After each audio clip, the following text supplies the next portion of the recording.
neyanze bwebale nnyo okutuleeta ku puroguramu eno ensanyusizza bino byonna bye twogera bubonero obw'ebintu ebyonoonese kaakati obubonero buno tebutandise leero bwatandika dda olw'okuba tulinamu bakalimagezi mu system abagenda ne batuuka ne mu bakulu ne batuula ne boogera ebintu kaakati kanzireyo bigenze okutuuka nga ebyenfuna by'ensi yaffe biri bubi nnyo bw'otunuulira ensi yonna gye bayita global economy eyonoonese nti ne mu nsi ezimu kati bali kumpi kutunda nsi ng'ensi gye bayita Sri Lanka bw'otunuulira ensi nga Argentina batandise okuwa abantu emmere tebalina mmere bw'otunuulira America eyogere ennyo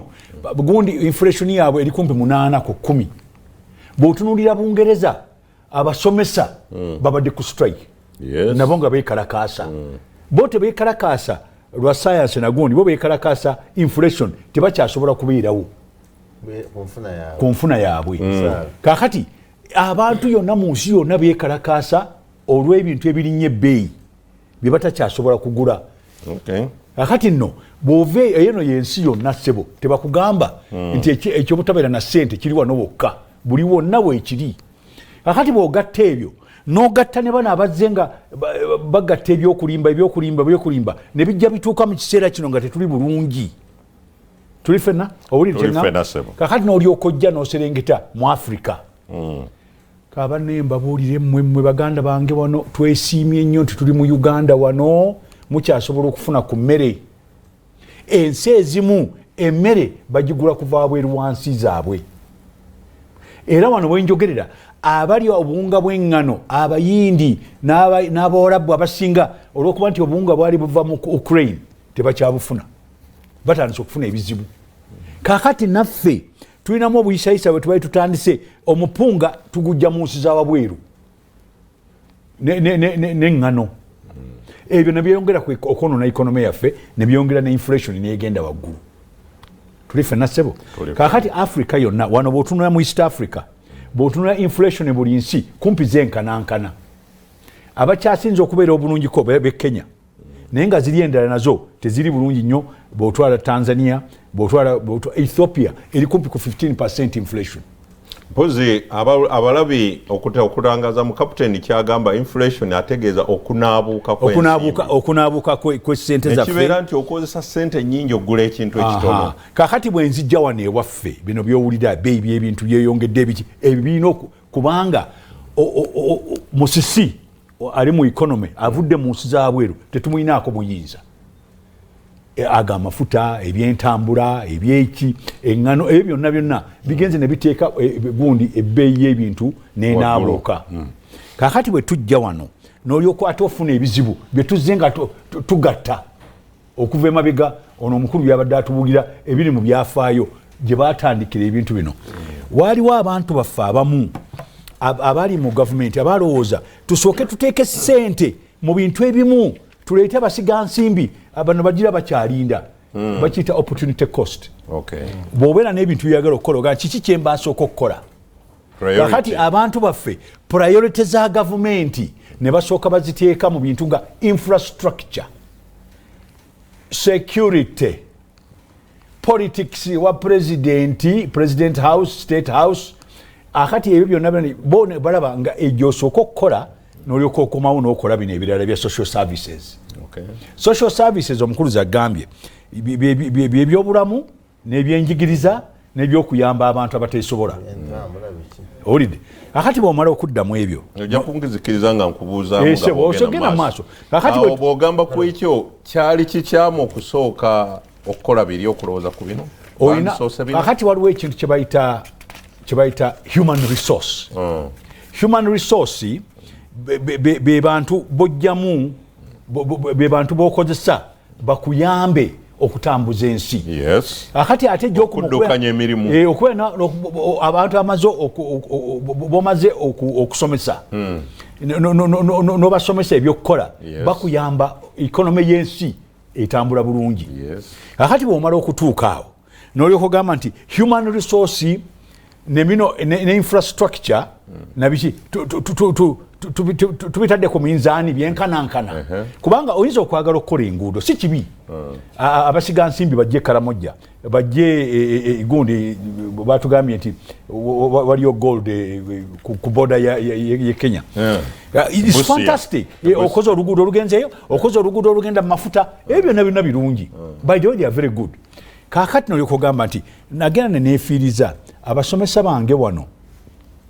abasomesa bange abagenda okugunjula human resource saabasasula bulungi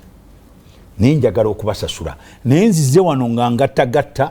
nga bwenyongerayo nsooke enkole biri ebinaleeta investment eyingire mu gavumenti tulyoke tufune sente ez'okusasula ki abasomesa akati tekituukiridde kubanga wakipima bubi oba wakibala bubi ndozo ekigambo kirikozesa mu nnaku zino kwekubala tewabala bulungi kakati ebyo byonna byowulidde bijja byogerwa tebajja ne bakulimba nti waliwo gavumenti esobola okwongera omusaala percentage 10 2 oba 3 never ejja kubanga eri wakati wa percentages nga 10 20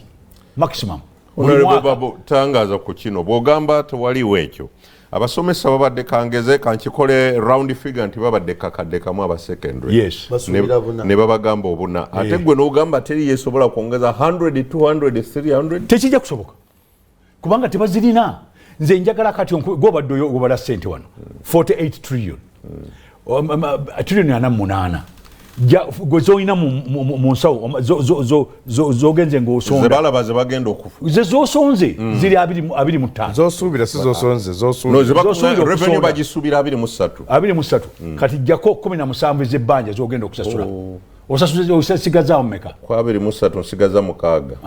kakati omukaaga ogwo gojja okusobola okujjamu ezo sente ezosasula abantu bano bonna ze miliyoni 4 ze nasooka okuwulira nga boogera zaali z'abasawo doctors kakati simanyi oba noono baagala bamuleete yenkanenkane doctors simanyi sijja kulimba sijja kwogera bya bulimba ate nobeera ne scientist akola research oyo akola research ebyamalagala alaba amalagala ge baleese wano baba malungi abo nabo gye bali oyina ba scientists abazimba enguudo ba civil engineers oyina abazimba amayumba abo nno bonna oyina okubabala kubanga nze nzijjukira nga tuli Minister of Works ekinene kye twali tetusobola kufuna ba engineers kujja kukola Minister of Works olw'omusaala ogwaliyo ekimu ku nsonga lwaki twatandika UNRA abantu bafune ku musaala oguli wabweru wa civil service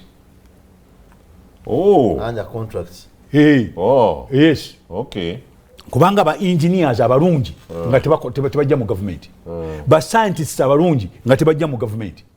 kakati ebyo omanyi lwaki nzikiriza bulijjo tulina ekibuuzo ekyo nti this is a Ministry of Works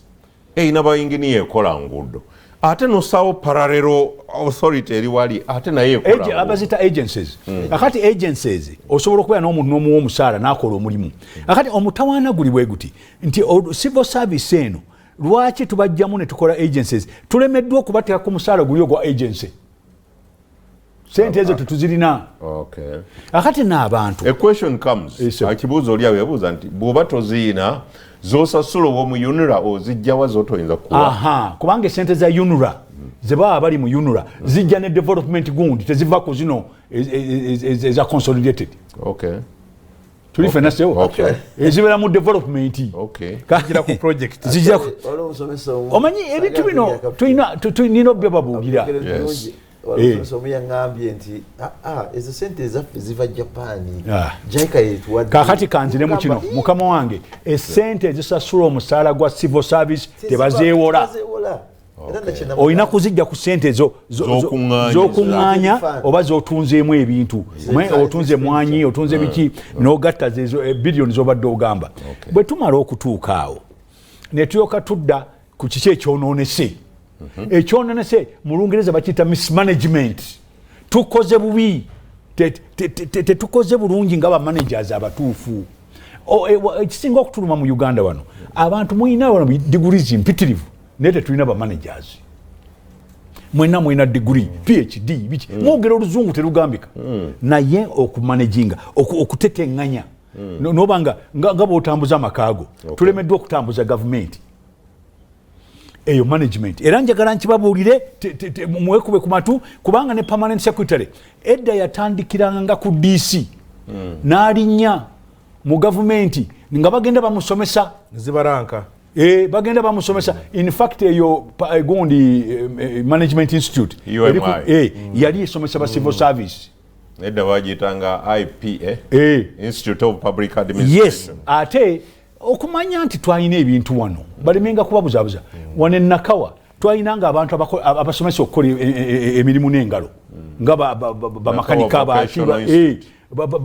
artisans nabo nitubatwala mu government nga tubatwala Ministry of Works abakola emirimu egiriko wansi kati bwe tugenda nga tutunulira ebintu bino mukama wange the problem is mismanagement. It's number one. Mismanagement of the economy by politicians.